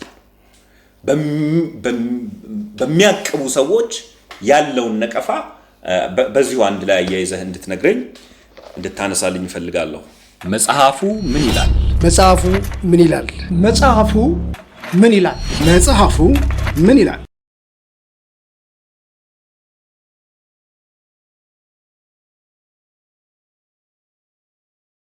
አመሰግናለሁ። ብዙ ነገሮች ተነስተዋል። መጀመሪያ ቅድም ቴድሻ የጀመረውን አጽንኦት መስጠት እፈልጋለሁ። ዕቅበተ እምነት ሲጀመር እንዴት ነው ማየት ያለብን ወይም ምንድን ነው ራሱ ዕቅበተ እምነት የሚለው ላይ ትንሽ ኤምፋሲስ መስጠት ፈልጌ ነው። እንግዲህ ቅድም የተነበበው ጥቅስ አንደኛ ጴጥሮስ ምዕራፍ 3 ቁጥር 15 ላይ ያለው ለዕቅበተ እምነት አስተምህሮ በጣም መሰረታዊ ነው እና እዛ ላይ ከምናገኘው ቃል የተወለደ ነው ይሄ አፖሎጀቲክስ የሚለው ቃል። በአማርኛችን ምንድን ነው የሚለው? ጌታን እርሱም ክርስቶስም በልባችሁ ቀድሱት ካለ በኋላ በእናንተ ስላለው ተስፋ ምክንያት ለሚጠይቋችሁ ሁሉ መልስ ለመስጠት ዘወትር የተዘጋጃችሁ ሆኑ። እቺ ምክንያት የምትለው ቃል ነው። አፖሎጀቲክስ ማለት ከሁለት የግሪክ ቃል የተወለደ ነው። አፕና ሎጂያ ከሚል አፕ ማለት ፍሮም ማለት ነው ወይም ከማለት ነው። ሎጂክ ሎጂያ ሎጂክ ማለት ነው ሪዝን ማለት ነው ምክንያት ማለት ነው። ሁለቱን ቃል ስናገናኛቸው ለምናምነው ነገር ምክንያት ማቅረብ ወይም እምነታችንን በምክንያት መሞገት ማለት ነው። ይሄ አፖሎጀቲክስ የሚለው ቃል ራሱ ሁለት ሴክቶች አሉት። አንዱ ወደ ውጭ ነው፣ ሌላው ወደ ውስጥ ነው። ወደ ውጭ ያለው ነው በዋናነት ጴጥሮስ እዚህ ጋር የሚናገረው። አፖሎጀቲክስ የሚለው ከክርስትና ውጭ ያሉ ትምህርቶች፣ ነቀፋዎች ምናምን ሲመጡ እኔ የማምነው እውነት ይህ ነው ብሎ ክርስቲያን ያንን እውነት የመጠበቅ የመናገር ኃላፊነት አለበት። ልክ ሐዋርያው ጳውሎስ በሐዋርያት ሥራ ምዕራፍ 17 ላይ እንዳደረገው ማለት ነው። አቴና ከተማ ላይ ገብቶ የሚያምነው እምነት ምን እንደሆነ አብራራላቸዋለም በፊሎሶፊካል ኮንቴክስት ውስጥ ማለት ነው። ስለዚህ ከክርስትና ውጭ ያሉ ብዙ አይነት እምነቶች፣ ብዙ አይነት አስተሳሰቦች አሉ እዚህ ምድር ላይ። የኔ እምነት ብቸኛው ወደ እግዚአብሔር የሚያደርሰው እውነት ነው። ለዚህ እምነት እሞታለሁ እኖራለሁ ብለን ያንን ዲፌንድ ስናደርግ አፖሎጀቲክስ ይባላል። ቅድም አንተም እንዳነሳኸው ደግሞ የአዲስ ኪዳን ብዙ ኤፒስትልስ መልእክታት የተጻፉት ደግሞ ፖለሚክስ ነው። ፖለሚክስ ማለት በእምነቱ ውስጥ ያሉ ችግሮችን መፍታት ማለት ነው። በዋናነት የተኮሩት እዛ ላይ ነው። ይህም በዋናነት ቅይጥነትን መቃወም ማለት ነው። በሐዋርያቱ ዘመኖች ብዙ ከክርስትና ጋር የተደባለቁ እምነቶች ነበሩ። ኖስቲሲዝም አንደኛውና ሰፊውን ድርሻ የሚይዝ ነው። ስለዚህ ክርስትናን ክርስቶስ በመስቀል ላይ የሰራውን የጸጋውን ወንጌል ከሌሎች ትምህርቶች ጋር እየቀያየጡ ውሃ እንዲል የሚያደርጉት። በነገራችን ላይ የክርስትና ትምህርት ሃይብሪድ መሆን አይችልም። ሌሎች ነገሮች ሃይብሪድ ሊሆኑ ይችላሉ። የክርስትና ትምህርት ግን ሃይብሪድ መሆን አይችልም። ብቻውን ከቆመ ብቻ ነው ሰውንም የሚለውጠው የሚቀይረው። ስለዚህ የዛን ዘመንም ያንን ያደርጉ ነበረ። ከኖስቲሲዝም ጋር ይደባልቁትና አዲስ ትምህርት ያመጡ ነበረ። ስለዚህ በዘመናችንም እንደ ኒው ኤጅ ሙቭመንት ያሉ በክርስትና ውስጥ ለምሳሌ ፖዘቲቭ ቲንከር ሁን፣ የተናገርከው ሁሉ ይሆንልሃል፣ ተናገር፣ ቃልህ ይጠራል፣ በሴክሬት ላይ ያነበብ ነው ምናምን አይነት ነገሮች አሁን በክርስትና ውስጥ ልምምድ ሆነዋል። ይሄንን አጥርቶ ክርስትና ይሄ አይደለም ብሎ የማስቀመጥ የመሞገት ትምህርት ፖለሚክስ ይባላል ማለት ነው። ይሄ ለአማኞች ሁሉ የተሰጠ ኃላፊነት ነው ብዬ ነው የማስበው። አማኞች ማደግ አለባቸው። እምነታቸውን ከማወቅ መጀመር አለባቸው። ሐዋርያው ጳውሎስ እኮ ይህንን አፖሎጂያ የሚለውን ቃል በፊልጵስዩስ ምዕራፍ 1 ቁጥር 7 ላይ ይጠቀማል። እርሱ በእስር ቤት ነው ያለው። ውጭ ያሉት አማኞች ወንጌልን መመከቻ አድርጋችሁታል ይላል። ማለት ትመክቱበታላችሁ፣ ሌላ ነገር ገብቶ ያንን እንዳይበርዘው ትመክቱበታላችሁ የሚል ቃል ይጠቀማል። እንዲሁም ደግሞ ቁጥር 27 ላይ ያንን ምዕራፍ ሲዘጋው ደግሞ ከኔ ጋር አብራችሁ ስለ ወንጌል ስለምትጋደሉ ይላቸዋል። ወንጌል የምንመሰክርለት ብቻ ሳይሆን የምንጋደልለትም ነው፣ እውነቱ እንዳይበረስ። የአፖሎጂቲክስ የፖለሚክስ ዋናው ስራ ምንድን ነው? የወንጌል እውነት እንዳይበረስ፣ ዘመን ዘለቅ የሆነ እውነት ሳይቀየጥ እንዲኖር የሚደረግ ተጋድሎ ነው ማለት ነው። ጳውሎስም ይህንን ለጢሞቴዎስ ይለዋል ምዕራፍ 6 ላይ አብረህ መልካሙን የእምነት ገድል ተጋደል ይለዋል። ሁሉም ሰው ይህንን ማወቅ አለበት። ወንጌልን የመጣውን ሁሉ የምንቀበልበት መዋቅር አይደለም፣ ፍሰት አይደለም፣ እንደዚህ ሪቨር አይደለም። መጀመሪያ የክርስቶስ መንገድ ምንድን ነው ብለን መለየት አለብን። ለዛ መንገድ እሞታለሁ፣ እኖራለሁ፣ መኖሪያዬም መሞቻዬም ነው እሱ።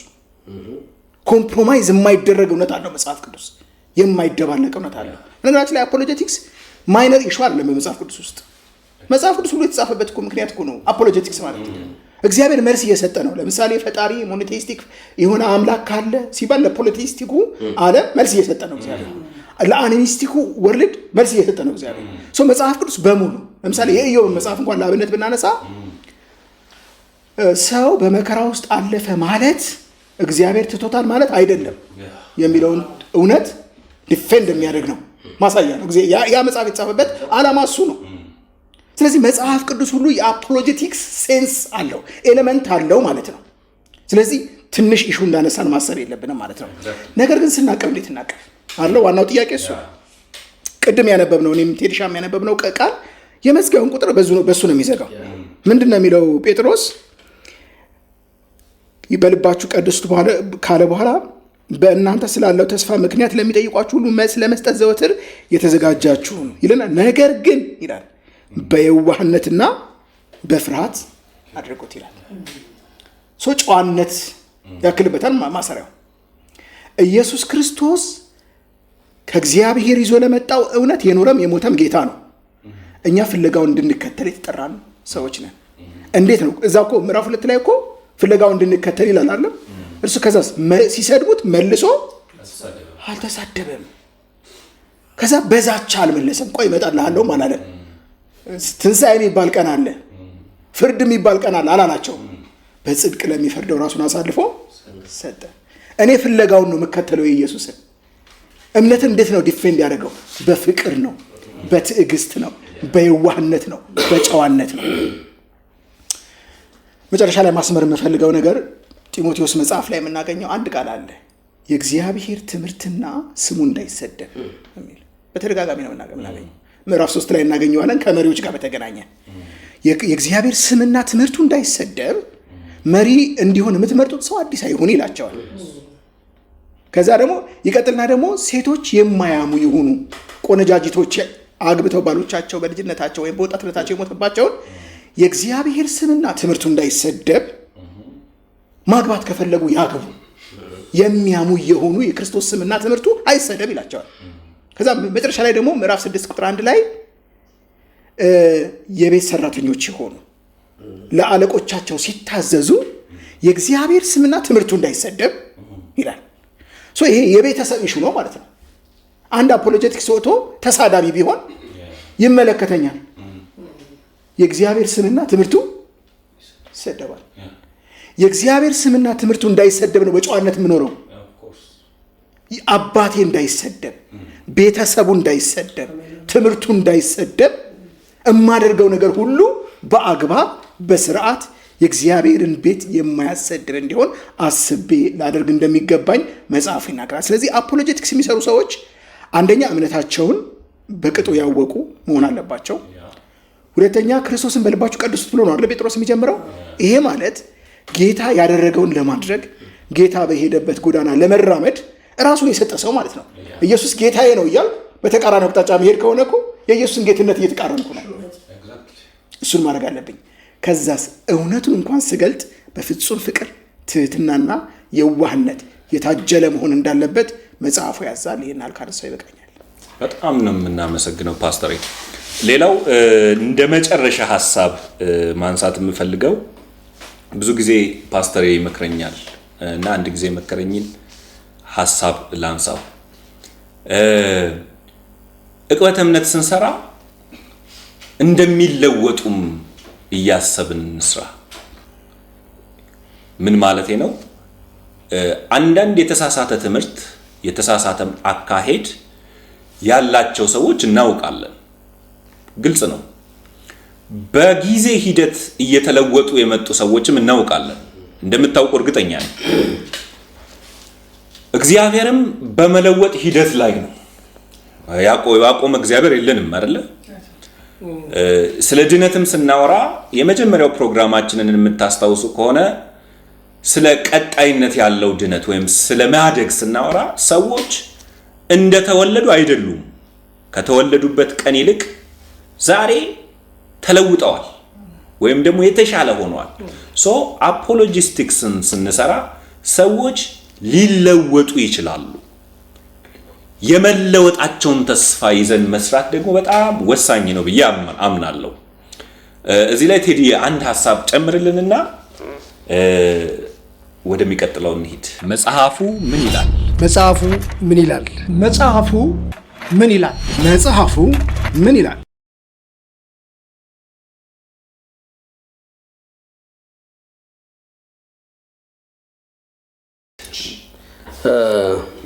እየተወያየን እናስባለሁ። ለምንድን ነው ራሱ መታቀብ የሚያስፈልገው ሰውን አቃቢ በገዛ እኛነታችን ላይ የሾም ነው ብዬ እንዳስብ ያደርገኛል። መቼም ተማምለን እጅ አውጥተን እምነታችንን ተከላከሉ እንደ ኢትዮጵያ ፖለቲካ ማለት ነው እንወክላችኋለን ብለን ወይም ደግሞ ይወክሉናል ብለን ባንጠራቸው ሳንወድ በግድ ግን ኤቫንጀሊካልን እንወክላለን በሚል ሜዳውን ሁሉ እንዲሞሉ ለምን ፈቀደ ብለን ስናስብ አሁንም እንደ ተጠያቂ የማደርገው ቤተክርስቲያን የሚታዩ ነገሮችን በሙሉ ቸልተኛ የሆነች ስለነበረ ነው። አንድ ሪስፖንሲብል የሆነ አካል መጥፋቱ ነው። አሌክስ የተናገረውን አንድ ነገር ላንሳ። አሌክስ ዘጸአት በህንጸት መጽሔት ላይ በዚህ ጉዳይ ላይ አንድ ጽሑፍ ሲጽፍ ምን አለ? እውነትን በፍቅር እየያዘን የሚለውን ቃል ወይም አምላካዊ ድንጋጌን የዘመናችን የእምነት አቃቢያን እውነትን በስድብ እየያዘን እንዲሉ አድርጓቸዋል ይላል። ለዚህ የዳረገው አንዱ ብዬን የማምነው ጉባኤያችን እስከደመቀ ጉድለት ምእመን እስካልጎደለ በሞብ ወደ ቸርች ሰው እስከመጣ ድረስ የሆነውን ነገር ይበል ችግር የለም የሚል አስተሳሰብ ያለው ሊደርሺፕ ካለ ሁልጊዜም ያልተለወጡ ባህሪያቸው መልካም ያልሆኑ ለእምነት ተቆርቋሪ ነኝ የሚሉ ሰዎች ተነስተው አላስፈላጊ ካራክተር በህይወታቸው ሌላ ችግር ይፈጥራሉ ማለት ነው። the ሳይድ የሆነ የካራክተር ችግር እንዲታይባቸው ያደርጋል። ይሄ የመጀመሪያው ትልቁ ችግር ነው ብዬ ነው ማምነው። ስለዚህ ቤተክርስቲያን በትክክል ማንም ሰው ቅድም ዳኒ እንዳነሳው ከቤቱ ጀምሮ በተለይ ዕቅበተ እምነት የምናምነውን ነገር ለሌሎች ዴሊቨር ከማድረጌ በፊት እንኳን አውቄው ልከላከለው የምችለውን ነገር መረዳት እንዳለብኝ ሁሉ ከዚህ በተሻለ ሁኔታ ግን ተቋማዊ መሆን አለበት ብዬ ደግሜ መናገር ፈልጋለሁ። እሱ በጣም ሲሪየስ የሆነ ጉዳይ ነው። ስነ መለኮት ትምህርት ቤቶች በጣም ለዚህ ነው ፓራቸርችስ ነን ሲሉ አንዱ ሊቆሙልን የሚገባበት መንገድ እንዲህ አይነት ሳውንድ የሆኑ በተለይ መሰረታዊ የሆኑ አስተምሮቶቻችንን ሲወላከፉ ልምምዶችም ደግሞ ባላስፈላጊ መንገድ ሲሄዱ ይሄንን መከላከል የግለሰቦች እጅ ላይ እንዳይወድቅ ማድረግ መቻል አለብን። ቅድም ቢኒ እንዳነሳው ትላልቅ ጉባኤያቶች በክርስቶስ አስተምህሮ ጉዳዮች ላይ ተነስተው ያውቃሉ። በተለይ የኮንስታንቲኖፕል ወደ ስልጣን መምጣትና የቤተ ክርስቲያን የመንግስት ሁሉ ሃይማኖት ትሁን በተባለበት ጊዜ ላይ አንዱ ከመጣው ነገር ውስጥ አንዱ ሙግት ነው። ያሟግታል። ሰውየው ገና አላመነም፣ ግን እና ተከራከሩ ምናምን ይልና ለመምረጥ ምንድን እንዲሰጠው በተለይ የ325 የኒቅያ ጉባኤ ላይ በአሪዮስ ላይ የተወሰነው ውሳኔ የአሌክሳንድሪያን ቤተ ክርስቲያን ፈተኗታል። ቀላል ጊዜ አልነበር የሚያሳልፉት። የተሄደበት ሂደት ነበር፣ ግን ሰውየውን ለመመለስ የሄዱበትና አይዲያውን የነጠሉበት መንገድ ቀላል አይደለም። 318 ሊቃውንቶች ወግዑዝ ከማሪዎስ ከማለታቸው በፊት ሙግት ነጥብ እንዲያቀርብ ማስረጃ እንዲያመጣ ተደርጓል። አሁን ታየ በለው ነው። ለትምህርቱ የሚሆንን ዝግጅት የለም። መልስ ለመስጠት የተዘጋጃችሁ ሆኑ ነው የሚለን። አንድ ሁለተኛ መዘጋጀት ብቻም አይደለም፣ ይሄንን በፍርሃት የሚለው እግዚአብሔርን እየፈራህ ነው እኮ እያለን ያለው ማለት ነው። ሁለተኛ ለሰውየው ባለን ደግሞ በጣም መልካም የሆነ ጥንቃቄ እንዲኖረን። ለምን እግዚአብሔር መመለስ ነው አጀንዳው። የእግዚአብሔር ዘላለማዊ አጀንዳ መጽሐፍ ቅዱስን ከዘፍጥረት እስከ ራዕይ ስንሄድ 3 ነገሮች ነው። የመጀመሪያው ጉዳይ የጠፋበትን ሰው መፈለግ ነው። ሁልጊዜ to seek and to save the lost ነው። የጠፋውን መፈለግ ነው። ሁለት ይሄ የመለሰውን ሰውዬ ማደስ ነው። ሌላው ዋጃዊ ስርዓትን መፈጸም ነው። ስለዚህ በዚህ ሂደት ውስጥ ማንም የጠፋ ሰው ጠፍቶ እንዲቀር እግዚአብሔር አይፈልግም። ሁሉ ይድኑ ዘንድ እውነትንም ወደ ማወቅ ይደርሱ ዘንድ ሲባል ወንጌል ላልሰማ ብቻ አይደለም። በእንዲህ አይነት አስተምህሮ ለጠፉትም ሰዎች የመመለስ በር እግዚአብሔር አለ። እኛን ቀድመን የምንዘጋው እሱ ትክክል አይደለም። ይሄ አይነት እቀባ ሰዎች እንዳይመጡ የመከልከያ መንገድ ነው። ስለዚህ መታሰብ መቻል አለበት። በእግዚአብሔር ልብ መሆን ይጠይቃል። እግዚአብሔር ሰዎቹን በሚያይበት ልክ ማየትን ይቀል። እንኳን እሱ አይደለም እናንተ የምትኖሩትን ኑሮ በክፉ የሚያነሱትን ይላል ዳኒ እሱ ክፍል ላይ ቀደም ያነበበበት ክፍል ላይ እና ለማሳፈር የምትፈልጉ ከሆነ ሚስጥሩ አንድ ነው፣ በጎ ህሊና ይኖራችሁ ይላል። ለምን ይወቀሳል? ኮንሽስነሳቸው ቶሎ ነው አየህ እንዲወቀሱ ለማድረግ አንተ በቀናነት በጎ እያሰብክ ለነሱ አድርግ። ያኔ ልክ አልነበርንም ማለት ነው እንዲሉ ያደርጋል። ደግሞ በቤተ ክርስቲያን ታሪክ ውስጥ ብዙዎች በዚህ መንገድ ተመለሰዋል። ቤተ ክርስቲያን በጥፋት አንዱ ጳውሎስ አለ የደማስቆ መንገድ እኮ በቂ የገላትያ ላይ ያለ ኑዛዜው በቂ ነው። ምን አደረጉ? በሱ ልክ ተቃውሞ ቢያሰሙ፣ በሱ ልክ ጥላቻ ቢኖራቸው፣ በሱ ልክ እሱን ለመቀበል የሚቸገሩ ቢሆን፣ በእርግጥ በተወሰነ መንገድ ተቸግረው ነበር አይደል? ሐዋርያት ሥራ ምዕራፍ 15 በግልጽ ነው የሚያነሳልን። ወደዛ እስኪመለስ ድረስ የነ በርናባስ የወሰደባቸው ጊዜ ቀላል አልነበረ። ሊቀላቅሉት ብዙ አስቸግረዋል። ግን ሁል ጊዜ የመመለሻ መንገድ እግዚአብሔር አለው። ስለዚህ እግዚአብሔር የመመለስ አጀንዳ አለው ብሎ ነው ዕቅበትን አስተምሯችንን መደንገግ፣ ሰውየው የሳተውን ነገር ለንስሐ በር መስጠት፣ ሰዎች ያንን እንዳይከተሉ መከላከል እና በእውነተኛ አስተምሮ ማሳየት። ከዛ ውጭ ያለውን ግን ስናወግዝም ኤክስኮሙኒኬት ልናደርግ እንችላለን፣ ግን የንስሐ ዕድል እንሰጣለን። ነውር አድርጎ የነበረው የቆሮንቶስ ቤተክርስቲያን በሁለተኛው የቆሮንቶስ መልእክት ላይ እሱ ነው ተብሎ ነው የሚገመተው። ሀዘን በሀዘን ላይ እንዳይሆን እባካችሁ መልሱ።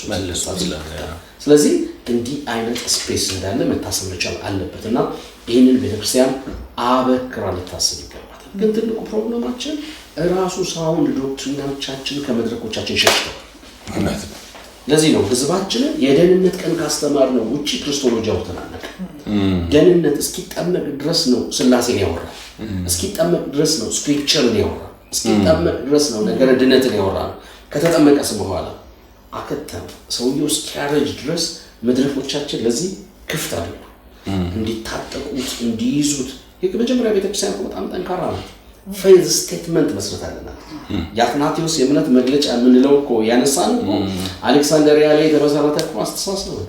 እሱን እንኳን ፌዝ ስቴትመንት ፌዙን እምነቱ ነው ብሎ እንኳን እንዲቀበል እያደረግን ያለ አንደኛ ለዚህ ተጋላጭ እንዲሆን አድርገናል።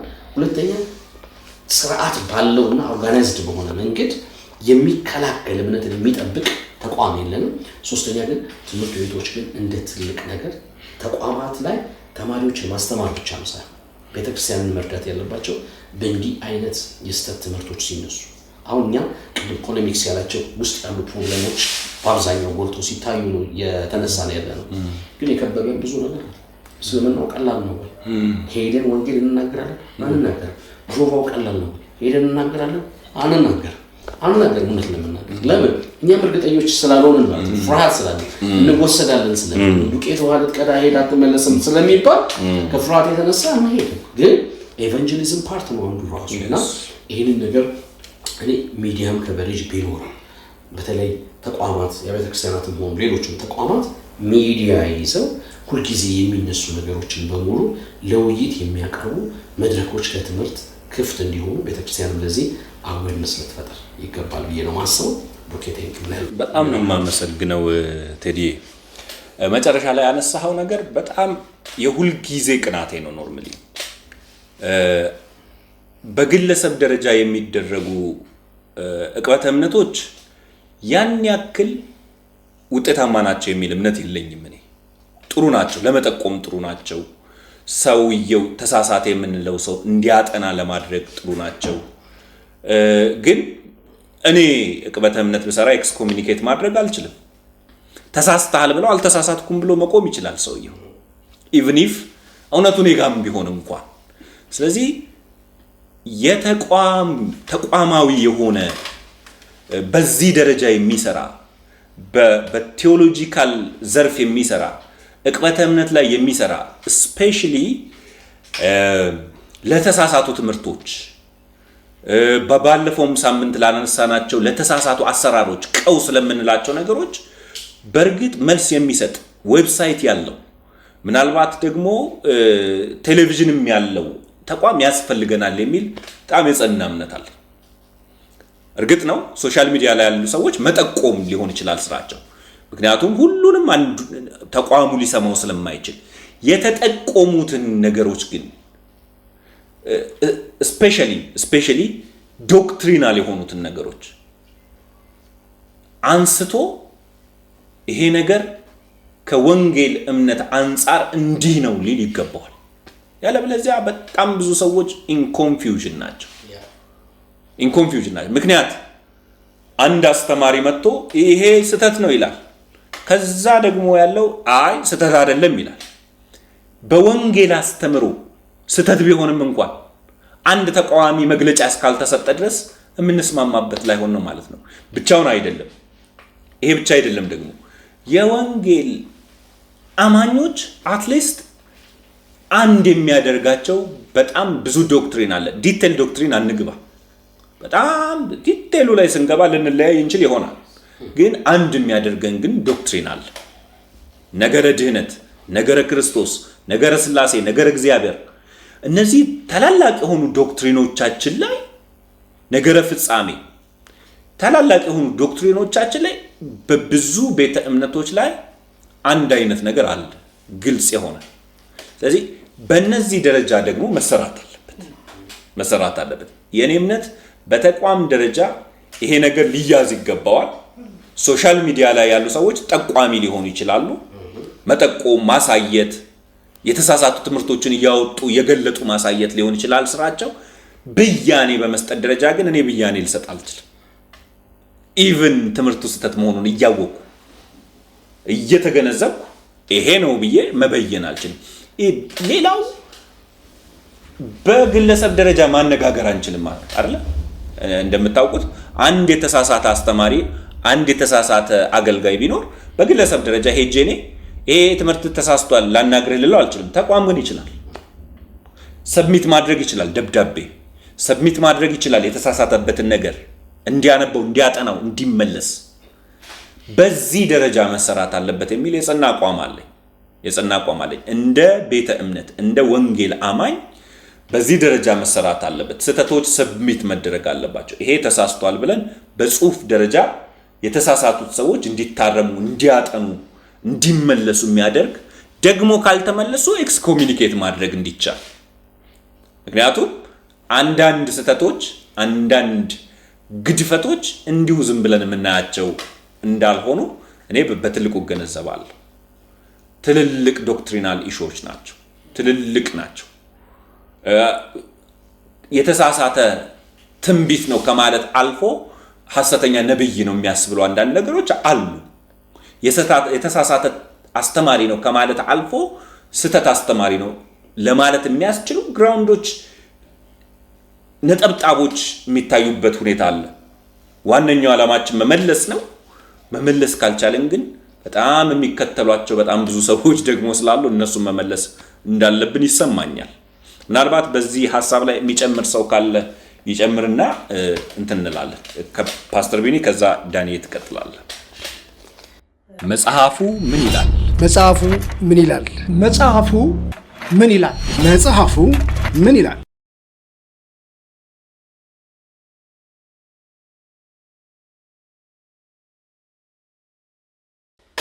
በእግዚአብሔር ቃል ውስጥ በጣም አንድ ቦታ የተሰጠው እኛም ልናደርገው የሚገባ ነገር አለ። ይህንን ከመከላከል አንጻር ትምህርትን በትምህርት ሀሳብን በሀሳብ ከመሟገት ከመታገል ጋራ እኩል መታየት ያለበት ጸሎት። በጌታችን በኢየሱስ ክርስቶስም እንደሱ የሚያስተምር የለም፣ ምሳሌ ነው። እንደሱ የሚያስተምር የለም፣ የማስተማር መሪም ነው። በጣም ይጸልይ ነበር። ለምሳሌ ምን ያህል ከዚህ ጋር አያያዝ አላውቅም፣ ግን እምነት እንዳይጠፋ ስላንተ ማለድኩ ይላል። ይሄ እምነት ከሚመጣ ፈተና ብቻ ላይሆን ይችላል። ፈተናው ስደትን በሚያመጡ ብቻ ሊመጣ ስለማይችል ግን መማለድ አስፈላጊ ነው። እውነትንም ለማወቅ፣ ክርስቶስንም ለማወቅ፣ መንፈሳዊውን ዓለም ለማወቅ፣ መንፈሳዊው የሆነውን የተገለጠልንን ነገር ለማድረስ በጣም ጸሎት ያስፈልጋል። በሐዋርያት ሥራም ይሄንን እንመለከታለን። እኛ ግን ለቃሉና ለጸሎት እንተጋለን። ምን ማለት ነው? የቃሉ አገልግሎት አለ። ይህን የቃሉ አገልግሎት የያዙት በጸሎት ነው። የእውነት ምን ያህል እንጸልያለን? ይሄ እያጠፋ ላለው ሰው ማለት ይህን ማንሳት ፈልጋለሁ። ዕቅበተ እምነት ላይ የሚሰሩ ቅንዓቱ ያላቸው፣ ሸክሙ ያላቸው ይህን አደራ ለመወጣት በእውነት ቀንና ሌሊት የሚተጉ አሉ። ላስታውስ ፈልጋለሁ ምን ያህል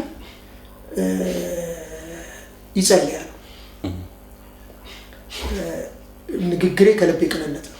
ምን ያህል እያጠፋ ላለው ሰው ጸሎት አላቸው። እያጠፋ ላለው ሰው ትምህርት አዘጋጅተው፣ ሀሳብ አዘጋጅተው፣ የሚማገቱበትን ነገር አዘጋጅተው እንደሚመጡ ሁሉ ምን ያህል ጸልየውለት ለዛ ሰው ይመጣል። እኔ የጸሎትን ኃይል አማኝ ሁሉ ይረዳል ብዬ አምናለሁ፣ ወይም አማኝም መረዳት አለበት ብዬ አምናለሁ። የጸሎትን ኃይል ለምሳሌ ወንጌል ለምንመሰክርላቸው ሰዎች እንጸልያለን አይደል? ለምሳሌ ትራክት ይዘንለት ብንመጣ ትራክቱን ይቀበልና ይቀደዋል፣ ላይቀበልም ይችላል። በቲቪ ብንመጣ ሪሞት አጠገቧል አድርጎ ይቀይረዋል። በጸሎት ብንመጣስ አትጠራጠሩ፣ እንገባለን ወደ ልቡ፣ እንገባለን ወደ አእምሮ፣ እናፈርሳለን፣ በሱ ዙሪያ ያለው እናፈርሳለን፣ በህይወቱ ላይ ያለው። ጸሎት ነበራቸው ሐዋርያት፣ ጸሎት ነበራቸው። ይህንን የወንጌል አደራ በዚህም ያህል ውበት ባለው ምስክርነት ያስተላለፉልን በጣም ጸሎት ነበራቸው። በቃ አሁን የጠቀስኩት በቂ ነው። ለቃሉና ለጸሎትም ተጋለን ብለዋል። ይተጋበታል ጉዳዩ። ቃሉን በመስጠት ብቻ እንትን በማድረግ ብቻ አይደለም፣ ይጸልዩም ነበር እና እኔ ክፋትን ሊቀንስ አሁን ያለውን አቅም ሊያጣ ይችላል ብዬ አምናለሁ የእውነት ጸሎት ቢኖር።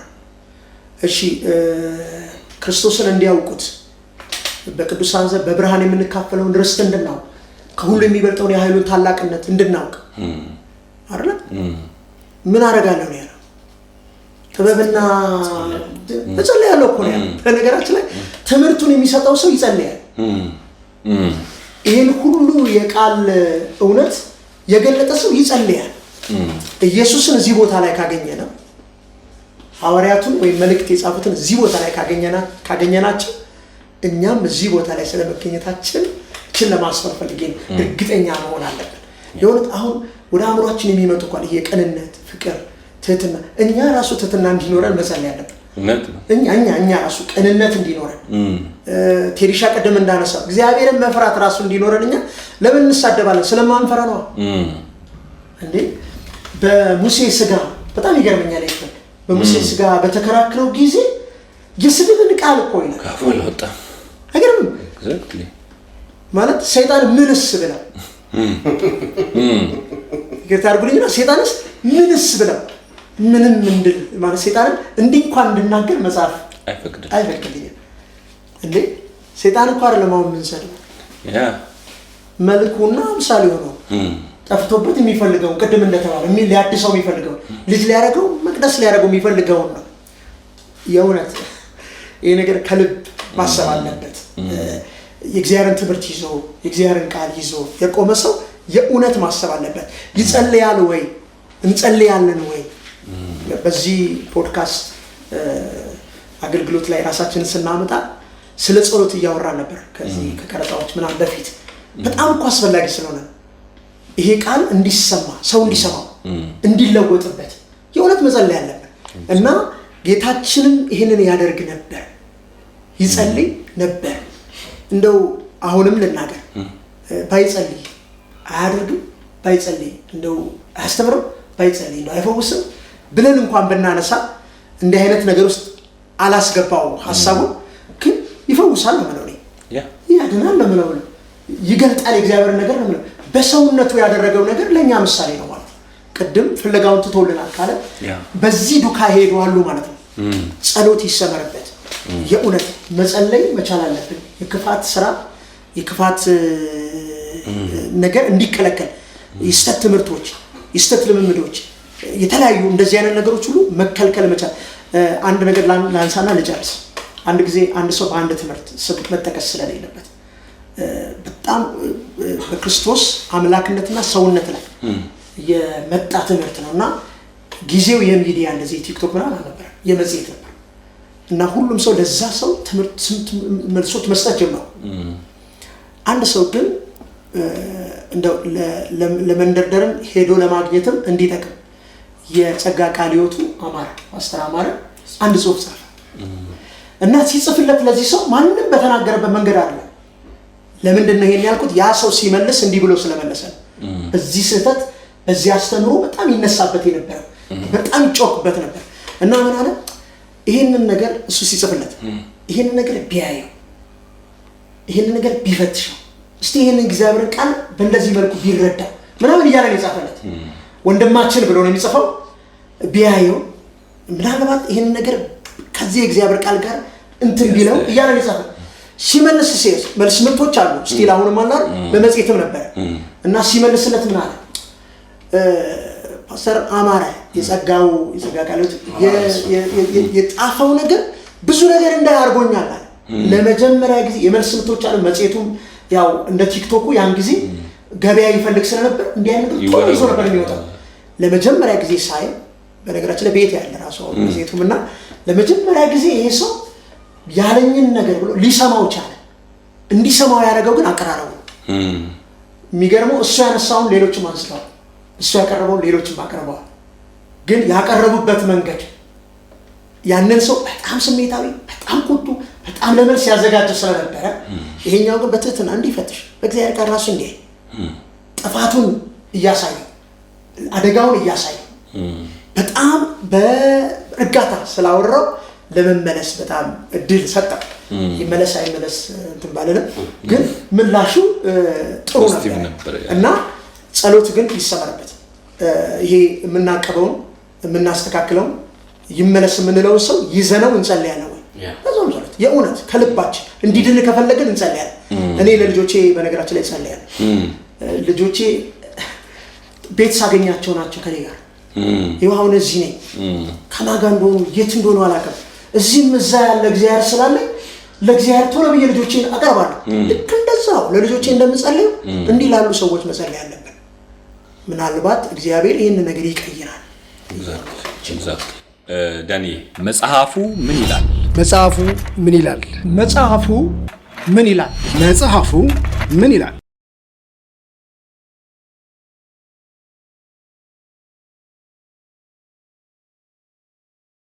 እሺ አብዛኛውን ነገር ቢኒ አንስቶታል።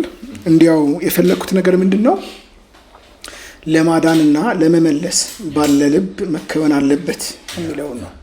ጸሎት ራሱ ከዚህ ልብ የመነጨ እኮ ነው፣ ለማዳን የመነጨ እንጂ ግን በንግግር ብቻ አይድንም፣ በጸሎት የሚዳን ነው ልቡና። ይህንን እንድናስብ የሚያደርገን ሁለት የመጽሐፍ ቅዱስ ክፍል ጎን ለጎን ስለሆነ እሱን ላንብብና ላብቃ። አንድ ሀሳብ ተናግሬ እጨርሳለሁ። ያዕቆብ መደምደሚያውን እንደዚህ ብሎ ይደመድማል። ምዕራፍ 5 ቁጥር 19 እና 20 ወንድሞች ሆይ ከእናንተ ማንም ከእውነት ቢስት አንዱም ቢመልሰው ኃጢአተኛን ከተሳሳተበት መንገድ የሚመልሰው ነፍሱን ከሞት እንዲያድን የኃጢአትንም ብዛት እንዲሸፍን ይወቅ። ሶ አፖሎጀቲክስ ሲሰራ ልቡ ማዳንና መመለስ ይህንን ሰውዬ ከገባበት ከዛ ውድቀት ለእግዚአብሔር እንዲሆን አድሰዋለሁ በሚል ልብ ካልሆነ በስተቀር አሁን ብዙ ጊዜ አፖሎጀቲክስ ሲሰራ እኔ ማየው ነገር ካንተ ይልቅን ያውቃለሁ ነው። አንተ ጋር የሌለ እውቀት እኔ ጋር አለ ነው። እሱ አያንጽም እኮ አለ ጳውሎስ አይደለም። አንተ እግዚአብሔር እንዳለ ታውቃለህ። ኦኬ እኔም አውቃለሁ፣ ግን እውቀት ብቻውን አያንጽም በፍቅር ካልታነጸ። የሱ ደግሞ ወንድም ይሁዳ መልእክቱን ሲደመድማ ግን እንደዚህ ይላል። ይሁዳ ምዕራፍ አንድ ምዕራፍ ነው ያለው። ይሁዳ ከቁጥር 21 ጀምሮ ያለውን ላንብብ። ወደ ዘላለም ሕይወት የሚወስደውን የጌታችንን የኢየሱስ ክርስቶስን ምሕረት ስትጠባበቁ በእግዚአብሔር ፍቅር ራሳችሁን ጠብቁ። አንዳንዶችን ተከራካሪዎችን ውቀሱ፣ አንዳንዶችንም ከእሳት ነጥቃችሁ አድኑ። አንዳንዶችን ደግሞ ይላል በስጋ የረከሰውን ልብስ እንኳ እየጠላችሁ በፍርሃት ማሩ ይላል። ክርስትና እንዴት የከበረ ህይወት እንደሆነ ማለት አንደኛ በእግዚአብሔር ፍቅር ነው ልባችን ሊጠበቅ የሚገባው። ወንድሜን ከመውቀሴ በፊት ወንድሜን መውደዴን ማረጋገጥ አለብኝ። ቀዳሚው እሱ ነው። ከዛ ስሰራ ያን ነገር ይሰራኛል ማለት ነው። ማለት ፍቅር በፍቅር ህይወት ስትሆን የምትናገርበትን ቶን ሁሉ ይይዘዋል። ለማዳን ለመመለስ በሆነ ልብ ነው። ከዛ ስህተት አለ ብለህ እንኳን ያንን ተግባሩን እየጠላህ እንኳን ነገር ግን በፍርሃት ሰውየውን ወደ እግዚአብሔር እውነት መመለስ ዓላማችን ሊሆን ይገባል። ይህን ስትረስ ለመስጠት ነው። በጣም እናመሰግናለን። በጣም ድንቅ ሀሳብ ነው የተነሳው። ለመደምደም ያክል ያው ዕቅበተ እምነት የምትሰሩ ሰዎች የምታዩን ሰዎች የእግዚአብሔር ስለሆነ ስራው እንድትሰሩ እንፈልጋለን። ስትሰሩ ግን በፍቅር ይሁን ነው ዋና ሐሳባችን። ለመመለስ ባለ ሐሳብ ይሁን። የእግዚአብሔር እውነት ላይ ለማቆም ባለ ሐሳብ ይሁን። ምክንያቱም ሁላችን አፍተሮል የአንድ ቤተሰብ ሰዎች ነን። እኔ ሁልጊዜ ስለ ዕቅበተ እምነት ሳስብ ሰውን ከመውቀስ ሰውን ከመክሰስ ይልቅ እንደ ወንድም ማየት፣ ወንድሜ እንደሆነ የሥጋ ወንድሜ እንደሆነ ማየት ይቀድመኛል። የሥጋ ወንድሜ ሲሳሳት እንደማልወደው እንዲሁ የእግዚአብሔር ቤተሰብ የሆነ አስተማሪ ሲሳሳት ማየት አልወድም። እማልወደው ለምንድን ነው? ወንድሜ ስለሆነ፣ ወንድሜ እንዲሳሳት ስለማልፈልግ። አፍተሮል ዋናው ሐሳባችን እሱ ነው መሆን ያለበት። ወንድማችን እንዲወድቅብን ስለማንፈልግ ከፍቅር የተነሳ እንዲታረም ከመፈለጋችን የተነሳ ዋናው ይሄ ነው። በጸሎት በጣም በእርጋታና በተሰበረ መንፈስ ልንመልሰው የሚገባው። ከዛ ደግሞ የምታቀቡ ሰዎች እናንተም ወንድሞቻችን ናችሁ። በዕቅበተ እምነት ዙሪያ የተሳሳተ አካሄድና አደራረግ ቢኖርባችሁ እንኳን አሁን የመጣ ነው እንድትስተካከሉ ነው። ማለት እንዳታቅቡ አይደለም ነው ልንላቸው የምንችለው። ሲያቅቡ ግን በጣም በተስተካከለ መንገድ እንዲያቅቡ። ማቀብ እኮ የእግዚአብሔር ስራ ነው። ማቀብ እኮ እግዚአብሔር የሚወደው ነገር ነው። ግን እንደ እግዚአብሔር ካልሆነ፣ እንደ እግዚአብሔር አካሄድ ካልሆነ እሱም ይሳሳታል፣ እሱም ሊታቀብ ይገባዋል። ስለዚህ እናንተም እንኳን ስታቅቡ እንድትስተካከሉ የምንፈልገው ወንድሞቻችን ስለሆናችሁ ነው። እንድትስተካከሉ የምንፈልገው እናንተም የእግዚአብሔር ትክክለኛ ቦታ ላይ ቆማችሁ የእግዚአብሔርን እውነተኛ ስራ በጣም በተፈወሰ መንፈስ ለማጥፋት ባልሆነ፣ ለመመለስ በሆነ፣ ለመስበር ባልሆነ፣ ለመጠገም በሆነ አይደለ? እግዚአብሔር እኮ እንደዛ ስለሆነ እንደዛ አይነት መንፈስ ሊኖረን ይገባል። የተቀጠቀጠ ሸንበቆ የማይሰብር የሚጤስን ጧፍ የማያጠፋ እግዚአብሔርን የምናመልክ ሰዎች በዛው እግዚአብሔር በሰጠን በዛው መንፈስ ለማድረቅ ለማስተካከል እናንተም እንደዛ እንድትሆኑ እንፈልጋለን። አቃቢዎችንም ማለት ነው። አቃቢዎች በጣም በሚዲያ የምትታወቁ፣ ብዙ ስራ የምትሰሩ፣ ስተትን በመግለጥ የምትታወቁ ለመመለስ በሆነ ይሁንላችሁ፣ ለማድረቅ በሆነ ይሁንላችሁ። በተቻለ መጠን ሰውን ለመስበር አትሂዱ ለማለት ነው የመጣ ነው። በተቻለ መጠን ስድብ ከአፋቸው አይውጣ። ቅድም ፓስተር በጣም ሲናገረው ነበር። ሚካኤል እንኳን በሙሴ ስጋ ላይ በተናገረ በደረሰ ጊዜ የስድብን ቃል አላወጣም። ለክፉ። እኛ ወንድሞቻችንን የምንሳደብ ሳይሆን የምናቅፍ፣ ወንድሞቻችንን የምንገፋ ሳይሆን የምናቅፍ የምንስብ እንድንሆን ጌታ ኢየሱስ ክርስቶስ ይርዳ። ወደዚህ ልብ ሁላችንም እንድንመለስ ይህ ፕሮግራም ተዘጋጀ። ጌታ ኢየሱስ ይባርካችሁ።